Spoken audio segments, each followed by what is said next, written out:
put this on the map. There's a there was a little park listed, and true to its name, the map has come true. Yes, it's definitely a bit of breathing space here, and this is very much like Vietnam with all this exercise equipment. I think it's free of charge. Doesn't seem to be any coin in the slot type arrangement. So it's just a little bit of tranquility down the corner edge of Chiang Mai. I've never seen this particular park before, but I did see it on the map, so I thought I'd check it out. Oh, that's full. That's an interesting one. So you've got a little walking track. There's not much shade though, unfortunately. Just that little bit in the centre, which I guess I'll go and check out. Well, you can see the mountains up there. So actually looking at that, that's westerly there. So my orientation is totally out again. You know, it's very hopeless. If it wasn't for that mountain, I'd have no idea where I was. So that helps a lot. Like I say, a plethora of equipment here for exercise, and you know, it's very similar to what you'll find in Vietnam. I mean, not exactly the same. They've got their own little quirks. Each country has their own style of exercise machine, but yeah, it's funny how I've missed this in the past. I never actually noticed this place existed. And again, I'm pretty hopeless when it comes to observation.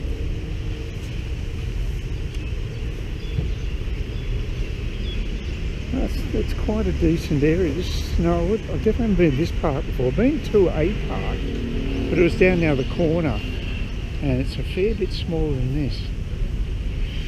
Oh, we've got something here, might explain what we're on about. No, it's all in Thai, unfortunately.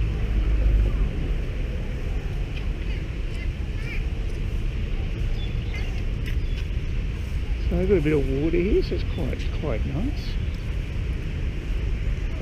Quite an attractive little park.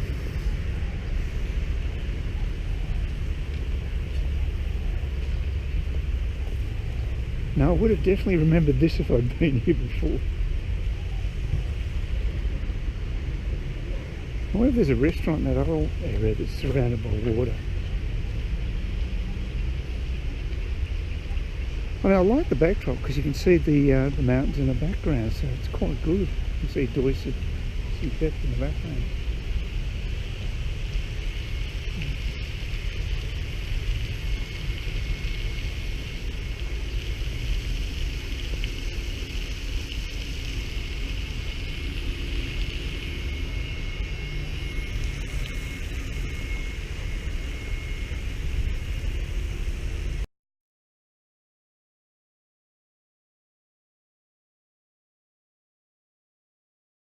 I think people come out and do the exercise after work, and when the sun's down it's a little cooler. That's what they do in Saigon, and I imagine it'd be the same sort of pattern here.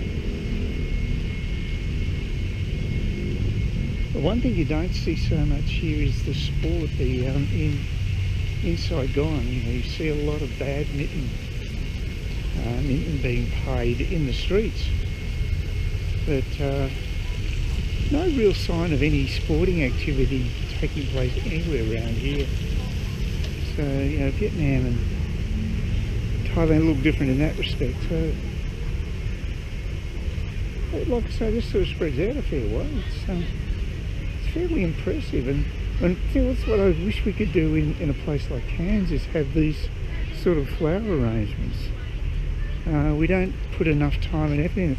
So obviously they've got a huge nursery here, probably dedicated just to this place, and of course they can afford to because they've got the manpower and they don't have to pay so much per hour, so they can afford to have full-time gardeners here,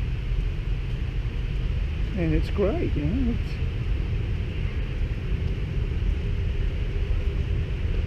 But having said that, even a place like Singapore has the same type of impressive displays, and their labour costs are much higher in a place like this, it'd be higher than in Australia, one would presume.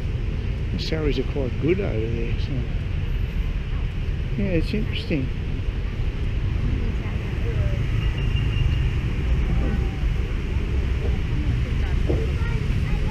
Not too far from the traffic, unfortunately. Especially this is the little kids' playing ground. Oh, that's a great piece of planning. But yeah, this beats walking through Sawyers and dodging Songtails. It's a nice little interlude.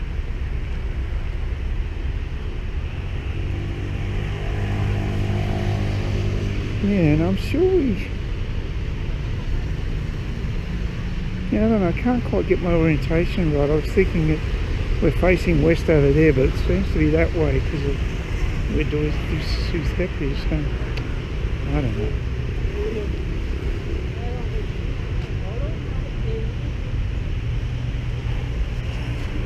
It's reminiscent of Loy Krathong, where they have the rafts with the flowers, but they normally just have little rafts. You know, like 1 or 2 flowers on them. These ones are quite large barges. So I haven't seen that before. It's quite impressive, actually. Yeah, it's nicely done. It's just a shame we're so close to the main moat road, but you know, this place, when this was built, no doubt that was a lot quieter in those days, and so progress is catching up with this place. Well, thank God they haven't turned it into condos. That's good.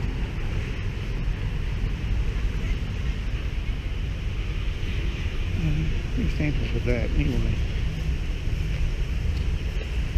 I'll just lastly go see if I can get access to the little building in the lake. Pagoda, I guess it is. I don't know. Pardon my architectural ignorance, but I'll call it that for the time being.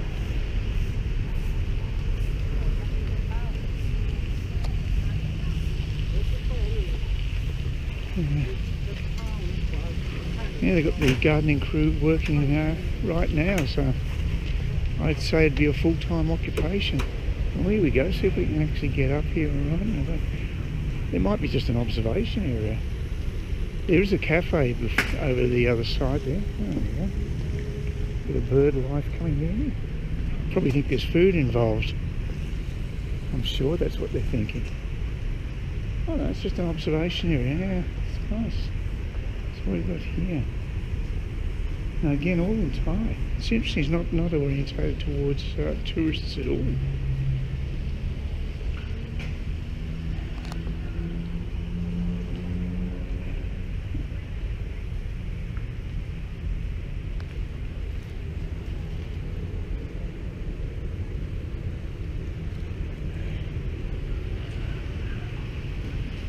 Yeah, very pleasant.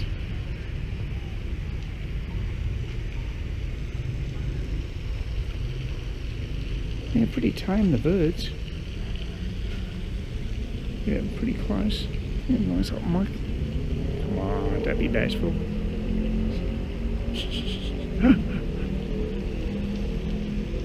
Yeah, they're pretty friendly.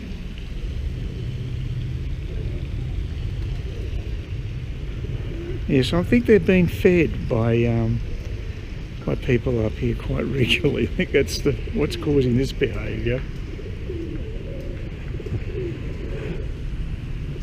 I don't think it's for the love of Homo sapiens. I did have a budgie. He was very friendly, very, very tame.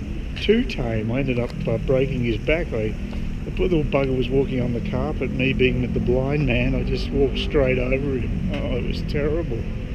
He's a nice little bird. They do get attached to people. Please consider subscribing to my channel if you think there's anything there of use to you, or entertainment or whatever. And either do that or give me a thumbs up, or if you're feeling really energetic, do both. That'd be great. But please don't ignore me. That's the worst thing you can do on YouTube, is be ignored.